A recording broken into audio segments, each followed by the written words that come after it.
un soutien à 40 jeunes artistes, 40 jeunes prometteurs de moins de 30 ans. C'est d'offrir une vitrine aux artistes, d'où qu'ils viennent, à condition qu'ils viennent créer chez nous en Île-de-France. Je suis passionnée d'anthropologie depuis environ 10 ans maintenant et j'ai essayé de comprendre d'où me venait cette attachement aussi fort aux oiseaux. Je viens présenter le teaser de ma série Saison d'oiseaux. C'est 4 épisodes de 12 minutes qui nous guident à travers les phénomènes aviaires qui rythment le passage du temps.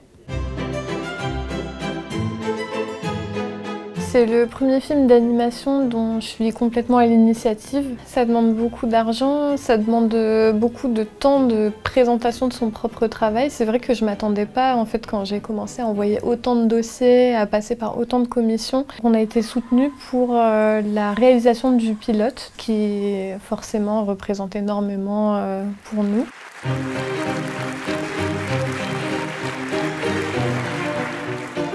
Grâce à tout le soutien que j'ai eu, je peux vivre de mon projet depuis presque son commencement.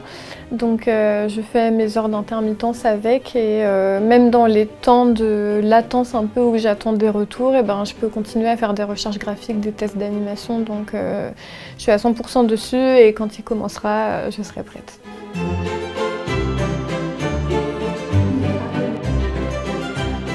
Elle a participé à la création d'un collectif, puis a monté sa propre compagnie en 2023, La Loupe, avec l'idée de mettre en lumière des angles morts de nos sociétés. Mais de quel mal est-on atteint, le colonel? C'est une pièce qui a été écrite par une dramaturge anglaise du XVIIe siècle qui est un peu tombée dans l'oubli, qui était donc une femme, et c'était une pièce qui était très jouée à l'époque. Et elle n'était pas traduite, cette pièce, en France, donc on l'a fait traduire. Il est vrai, je n'ai encore jamais aimé, mais je commence à avoir une idée assez précise de ce que cela signifie. Et je trouve cela fort plaisant.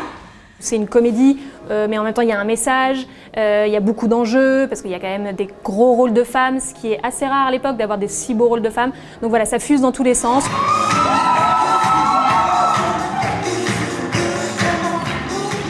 On a obtenu une bourse de la part de Forte, essentielle pour lancer ce projet. Et au théâtre, souvent, la jeune création, comme justement il y a très peu de moyens, il y a très peu de ressources, commence avec des monologues, des seuls en scène ou des duos, des choses finalement où il y a assez peu de monde, où c'est assez peu gourmand.